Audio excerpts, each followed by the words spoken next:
کتاب کی ضخامت یا قدامت یا مصنف کی علمی جلالت و لیاقت دکھا کر کے مرعوب کرنے کا مزاج یہ اہل سنت کا نہیں، یہ تو باطل جماعتوں کا ہے۔ دیکھو غیر مقلدین بھی اسی طرح گمراہ کرتے ہیں، ان کا بھی طریقہ، ان کے طریقے واردات میں سے یہ بات ہے کہ وہ لوگ بھی کہتے ہیں دیکھو یہ چیز حدیث میں ہے،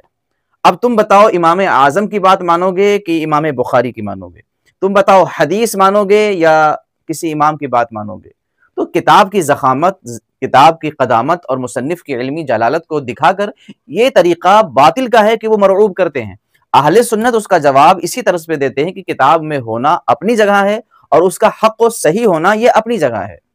کسی بھی کتاب میں کوئی بھی بات لکھی ہے تو ہم خود ہی مانتے ہیں کہ انبیاء و ملائکہ کے علاوہ کوئی معصوم نہیں ہے۔ آخر آپ جب روافض کو جواب دیتے ہیں، شیعوں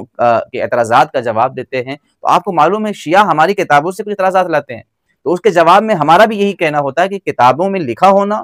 اور اس کا وہی مطلب وہی مفہوم ہونا جو تم بتا رہے ہو، یہ دو الگ الگ چیزیں ہیں۔ اور اگر لکھا بھی ہے اور اہل سنت کے اصول سے ٹکرائے، مثال کے طور پر قرآن کریم سے ہمیں صحابہ کی عظمت و شان معلوم ہوئی،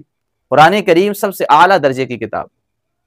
پھر اس کے بعد رسول اللہ صلی اللہ علیہ وسلم کی احادیث سے ہمیں صحابہ کی عظمت و شان معلوم ہوئی۔ اب ان بڑی چیزوں سے عظمت و شان معلوم ہے،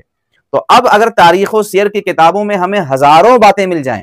ہزاروں کتابوں میں کوئی روایت مل جائے، ہم اسے ٹھکرا دیں گے، کیونکہ یہ ہزاروں روایتیں مل کر کے بھی قرآن کریم کے ایک آیت کے مقابل نہیں آ سکتی۔ یہ اہل سنت کا طریقہ ہے۔